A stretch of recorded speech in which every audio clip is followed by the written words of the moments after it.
Hujambo na karibu tena mtazamaji wa The World News katika kipindi hiki cha ulimwengu wa siasa. Mimi ni Adam Hussein. Korea ya Kaskazini imefanya majaribio ya makombora mapya ya kisasa zaidi, ikiwa ni pamoja na yale ya electromagnetic, lakini pia na makombora mengine ya kuzima mashambulizi. Korea Kaskazini imeingia katika teknolojia ya hali ya juu kwa kufanya majaribio kadhaa ya makombora ya kisasa na ikijaribu kupanua safu yake ya silaha kwa silaha za sumaku umeme na mabomu ya nyuzi za carbon na mifumo mipya ya ulinzi wa anga. Shirika la habari la serikali la KCNA linaripoti. Uchunguzi uliofanyika kwa muda wa siku tatu, Kim Jong-sik, jenerali aliyesimamia majaribio hayo, alielezea mfumo wa sumaku umeme na mabomu ya nyuzi za carbon kama mali maalum katika ghala la silaha la nchi hiyo, lakini alitoa maelezo machache kuhusu asili ya silaha hizo mpya. Jeshi la Korea ya Kusini limesema limegundua kurushwa makombora kadhaa kutoka eneo la Korea Kaskazini. Makombora hayo yaliruka kilomita 240 hadi 700 kulingana na shirika la habari la Reuters. Mabomu ya nyuzi za carbon na yale ya kuzima yameundwa ili kutawanya nyuzi zilizojaa graphite juu ya gredi za umeme na mitambo ya kuzalisha umeme ili kushawishi saketi fupi. Silaha hiyo isiyokuwa ya nyuklia ya mapigo ya kielektroniki kwa maana ya umeme ni aina nyingine ya kifaa kinachokusudiwa vile kupunguza mashambulizi ya kielektroniki katika mali ya kijeshi kama vile mifumo ya rada pamoja na ndege.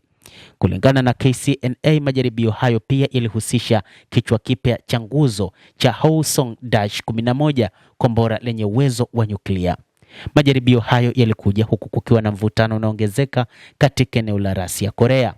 Naibu waziri wa kwanza wa mambo ya kigeni Jang Kun-chol alielezea Korea Kusini kama nchi adui katika taarifa yake mnamo Jumanne. Mapema wiki hii, Seoul iliomba msamaha kwa Pyongyang kutokana na uvamizi wa ndege zisizokuwa na rubani na kukanusha kuhusika yoyote rasmi na kudai kuwa uzinduzi huo ulikuwa mpango wa kibinafsi. Lakini rais wa taifa la Korea Kusini aliomba radhi kwamba jeshi lilihusika, lakini hilo halitojirudia tena. Watu watatu, ikiwa ni pamoja na mfanyakazi wa huduma za kitaifa za ujasusi, afisa wa kijeshi wa Korea ya Kusini na mwanafunzi aliyehitimu, wanakabiliwa na mashtaka kutokana na kuhusika na urushaji wa ndege hiyo ya kijasusi. Uhusiano umekwama tangu mwaka 2019 kufuatia kuvunjika kwa mazungumzo ya nyuklia kati ya Pyongyang na Washington. Mazungumzo hayo yalianzishwa na rais wa Marekani Donald Trump wakati wa muhula wake wa awali madarakani. Kiongozi wa Korea Kaskazini Kim Jong-un alisema mwezi uliopita kwamba silaha za nyuklia zenye uwezo wa kuleta tishio la kuaminika kwa Marekani ndio njia pekee ya kukabiliana na ugaidi na uchokozi wa Marekani.